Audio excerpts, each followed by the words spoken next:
আসসালামু আলাইকুম প্রিয় ফুটবল ফ্যান্স। সাফ টুর্নামেন্ট সামনে রেখে বাংলাদেশে যে প্রবাসী প্লেয়ারের একটা সরাসরি রয়েছে, যে একটা হাইপ প্রচলিত রয়েছে, তার পাশাপাশি বাংলাদেশ নিজেদের প্রস্তুতি ঝালাইয়ের জন্য যে ম্যাচটি খেলবে সেখানে বাংলাদেশের সামনে রয়েছে বেশ কিছু শক্তিশালী অপশন এবং শক্তিশালী প্রতিপক্ষ।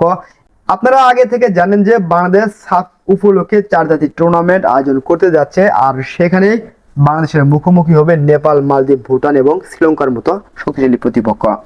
এছাড়াও সাম্প্রতিক মিডিয়াগুলোতে আমরা দেখতে পাচ্ছি কিরগিজস্তানের মতো শক্তিশালী দেশ, যাদের ফিফা র্যাঙ্কিং 106, এই দেশ বাংলাদেশকে আমন্ত্রণ জানিয়েছে ত্রিদেশীয় একটা টুর্নামেন্ট আয়োজন করার জন্য। আর যদি সেই ত্রিদেশীয় টুর্নামেন্টে বাংলাদেশ অংশগ্রহণ করে, সেটা বাংলাদেশের জন্য কতটুকু বেনিফিটেবল হবে এবং বাংলাদেশ যদি তার ঘরের মাটিতে 4 জাতির টুর্নামেন্টে অংশগ্রহণ করে, তখন বাংলাদেশ কোন সুবিধাগুলো পাবে, বিস্তারিত বিষয়টাই আজকের আলোচনায় তুলে ধরার চেষ্টা করছি।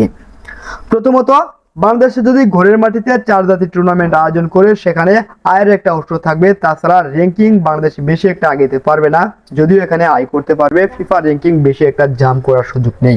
এখানে অধিকাংশ প্রতিপক্ষগুলোই সহজ প্রতিপক্ষ হবে।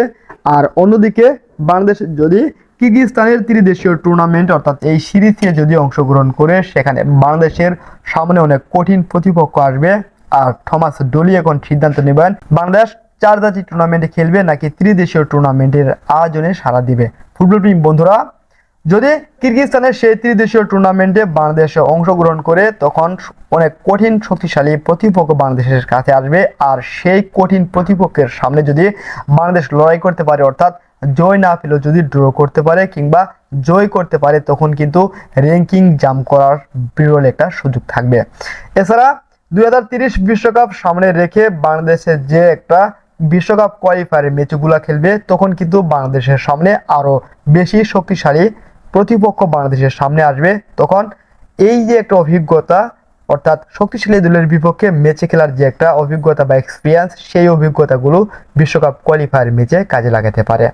কিরগিজস্তানের মতো শক্তিশালী দলের বিপক্ষে বাংলাদেশ এইবার নতুন নয়, 2021 সালেও একটা টুর্নামেন্টে বাংলাদেশ এবং কিরগিজস্তান মুখোমুখি হয়েছিল।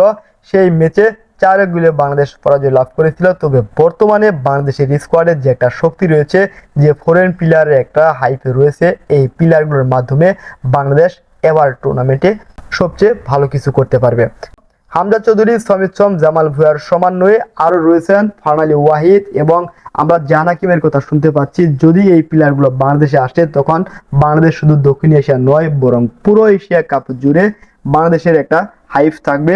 বাংলাদেশ এশিয়া কাপের যে কোনো দেশের সাথে টক্কর দেওয়ার জন্য সক্ষমতা অর্জন করতে পারবে। ফুটবল প্রেমী বন্ধুরা, আমার মতে, আমার প্রেডিকশনে বাংলাদেশ 4 জাতির টুর্নামেন্টের অপেক্ষায় ত্রিদেশীয় টুর্নামেন্টে বেশি সুবিধা পাবে, সেখানে অ্যাডভান্টেজ বেশি মনে করি। এখন বাংলাদেশ জাতীয় দলের লিডার থমাস ডলি তিনি সিদ্ধান্ত নেবেন 4 জাতির টুর্নামেন্টে অংশগ্রহণ করবেন নাকি ত্রিদেশীয় টুর্নামেন্টে অংশগ্রহণ করবেন।